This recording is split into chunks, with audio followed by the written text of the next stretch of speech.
One, congratulations to Mike on his 700th win. Um, those aren't easy to come by, and to get that many of them, do it the right way. Especially, I know all of mine have been in two mid majors, so it's phenomenal when you get to that kind of number. So congratulations to him and the success of their start. Both our women's basketball program there win last night, and our men's playing tonight. So wish them good luck, both of them in the conference tournament. Um, as Jeff said, we had a 3-1 week last week. Um, I thought we did a good job being on the road on Tuesday and being able to come from behind and win. Hogan got off to a good start and threw a great ball game on the road, so that was good for him. And then coming back this weekend, I thought our players did a good job of handling all the construction again, and especially opening weekend. You never know what you're going to get out opening weekend, how throttled up your players are going to be and everything. But I thought they did a great job of handling everything leading up to it. I thought, again, the Lemoyne Company and all our administration, all our carpenters and everybody out of the physical plant picks us for getting all our signage up and everything. And so many people out there trying to get the ballpark ready for opening day. I thought they did a phenomenal job of getting the ballpark ready. We appreciate all the fans that came out throughout the weekend, especially with a rainy day on Sunday. So it was really phenomenal. It was great to see everybody come out, and it was really great to see all the work that went into there to get opening day up and running. And I thought the stadium looked really good, and all their efforts were phenomenal. And I thought we played well on Friday. Gunner threw the ball well for us, got us off to a good start. And then Wyatt came in and Demo came in. Demo tied, I think, the Sun Belt Conference record in saves, I think, with 31. So that was great for Demo. He's earned that the hard way to get 31 saves. He's had some with the bases loaded and no outs. He's had some with just a one-run lead. He's been in some very tough positions throughout this to get those saves. So he's pretty much earned every one of those. He doesn't get many, 7-run lead saves. He's always in there in the thick of things and has responded really well for us. So Sunday we didn't play like we wanted to. We got off to a good start and played through the fourth, but didn't play a complete game. And that's what happens when you walk people and don't play good defense. You can score 11 runs and not win. That's why I harp so much on pitching and defense, because that's where it starts. Guillory got us off to a good start. Then we got in the middle innings and we made a few mistakes defensively, and then we opened up the door for them, let the momentum of the game change. And then the momentum went back and forth and back and forth. We had some more opportunities. We had an opportunity to squeeze the winning run in, didn't get the squeeze bunt down. So they came back, and then again, we didn't pitch away from the 3-run inning throughout that ball game. They got 3 at the end, and then we just couldn't overcome it. But overall, they had a 3-in-1 week. If we can do 3-in-1 weeks every week, we'll be there at the end. So that's a positive thing. We just got to make sure that our secondary arms, I think our secondary arms have to pitch better, and we just have to get rid of the walks. The Sunday game, we got in trouble with walks, not commanding the strike zone, and making some critical errors in the critical time of the game, and then not being able to get a bunt down. And that actually would did us in.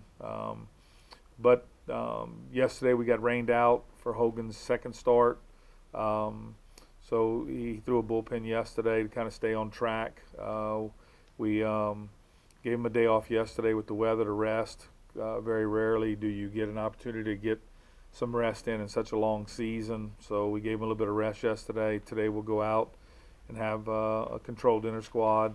And then Thursday we'll practice. Looks like we've got some weather coming in on Thursday and Friday through the weekend. We'll play that by ear, but we'll practice on Thursday and then get going again on Friday for a 3-game series. Questions you might have? With the rain out, how does that affect Hogan? We'll see. We were leaving Sunday as TBA, so we'll go out today, work out, and then after today we usually try to set the rotation. the first two games right now don't need to be set, so it's just Sunday. So we'll go out and practice today and then set that this afternoon or first thing in the morning. Can you talk a little bit about, you talked about not getting enough at-bats, during the fall and spring. Mm-hmm.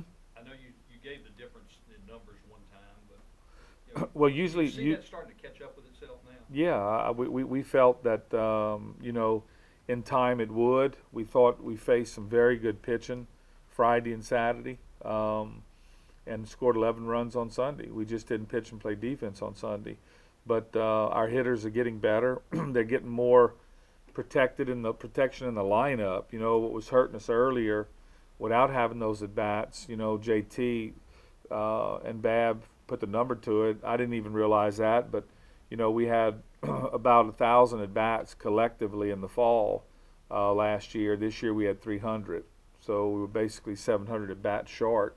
So that's a lot of at bats for hitters when you talk to them. And so I just thought in time, if they would just stick with it, things would get better. And so our at bats have gotten better all the way from Sam Houston all the way, to Northwestern, and then in here this weekend. So we're starting to pick up more people. See what pitchers like. Pitchers they like to find holes in a lineup, so that they can wiggle their way or weave their way through a lineup. So if they can work around a guy that's hitting 380 to get to a guy hitting 160, I mean, if they can do that a couple times in a lineup, it helps them as a pitcher. But when you start to have protection, and all of a sudden, they're better hitters back to back to back to back, even though that one hitter still might not get a hit that night, long as he's seeing the ball well, his outs are going to be good. So he can still be productive. And what was hurting us early in the year is we just had too many non-productive at-bats. Even our outs weren't good. Our strikeouts were very high. We weren't moving the ball around enough. Now what we're doing is our outs are harder. We can start runners now.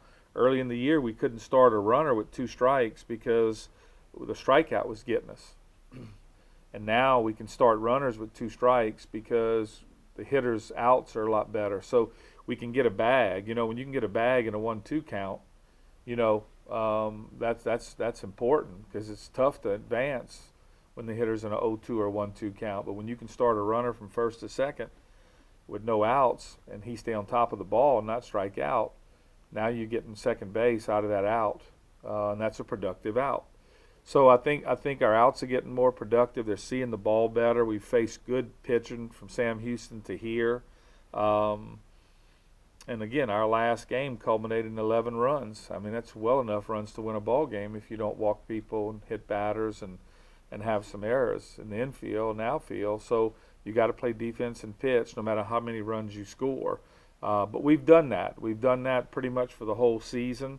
You're going to get into some crazy games when you play the game long enough. If you watch spring training, you'll see one of them be 15-17 before it's over. I mean, I watched one last night, Arizona. I think Arizona, I don't know how many people they walked. They walked a ton of people. I mean, lost, 13 or 14 to 1 to somebody, and they're ranked 4th in the country.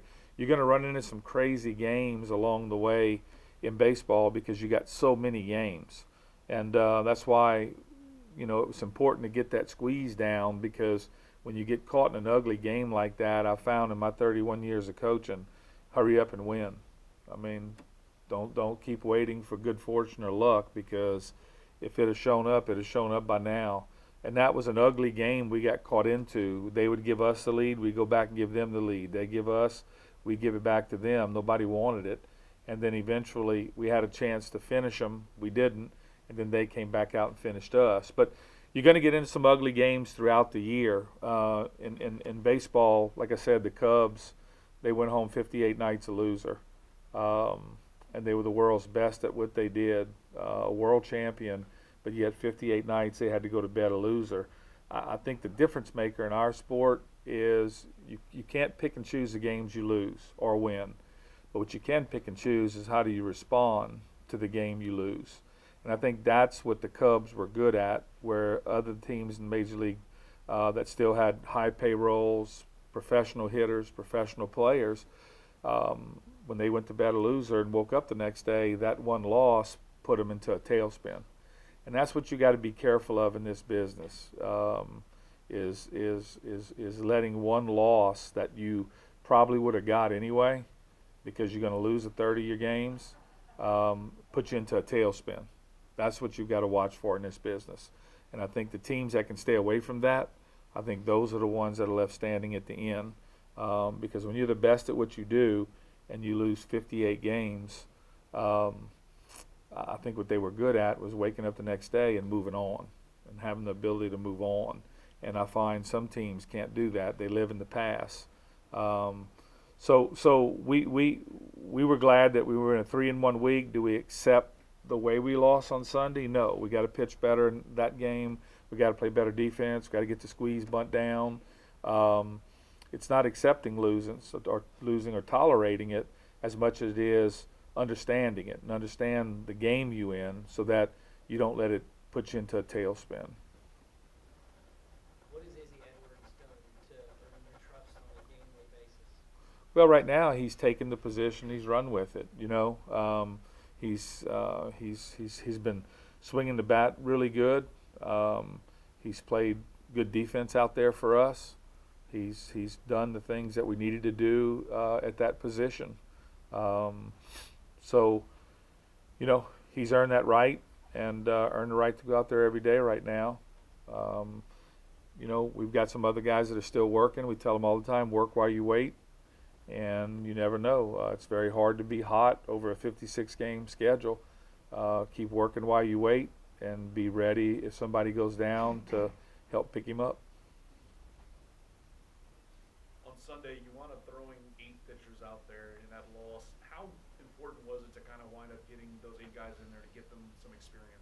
It was important. I mean, bullpen's one thing, game is another.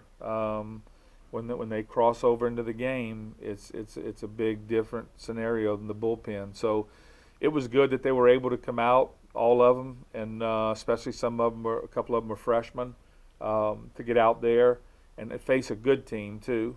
They had some tough weather conditions. The game was tough on them. None of them really were protected by a lead. One time I think maybe Armstrong was in there with a 3-run lead, but most of the other times it was not in a good situation. So that's good. That'll hopefully weather them. Hopefully they can draw off of that and be better the next time they come out of the bullpen. With St. Peter's coming in and playing their first game, how do you scout a team that hasn't played yet? Well, the big thing is because really it's us versus them. I don't want to be disrespectful. Southern Miss got the win on Sunday, but it was us that let us down. It wasn't something that really Southern Miss did to us. It was what we did to us. So we stay focused on us so much that it really doesn't matter who we're playing. I very rarely check scouting reports very often. I'm more concerned about our practice today. How are we? How are we going to handle a team that's coming in that hasn't played? How do we handle us versus them? I never believe that the other team beats you. I believe in this business you beat yourself. I don't think Southern Miss wasn't moving the plate, in between innings on us. We were walking people. I don't think they ran out there and ran in front of Joe or Castles when they threw the ball away at first base. I mean, I don't think Southern Miss had a lot to do with what we did wrong. I mean, it was us. Nobody ran in front of Izzy when he went to squeeze. It's us. So because of that, I don't really worry about who we play in or anything as much as I worry about us. What we want to do is not let one loss change the good of the week. They went 3-1. We've been playing very good defense and pitching good. After the 4th inning, we let the momentum get away from us. So I tell them all the time, W stands for win and L stands for learn, that we never lose a game. You lose a game if you fail to learn. But that we need to learn from that, understand that we've got to keep momentum on our side when we have it, and not give it back to our opponent, and learn from this and be better the next time we come back out. Anything else, Coach? Thanks. All right, thanks, Jeff.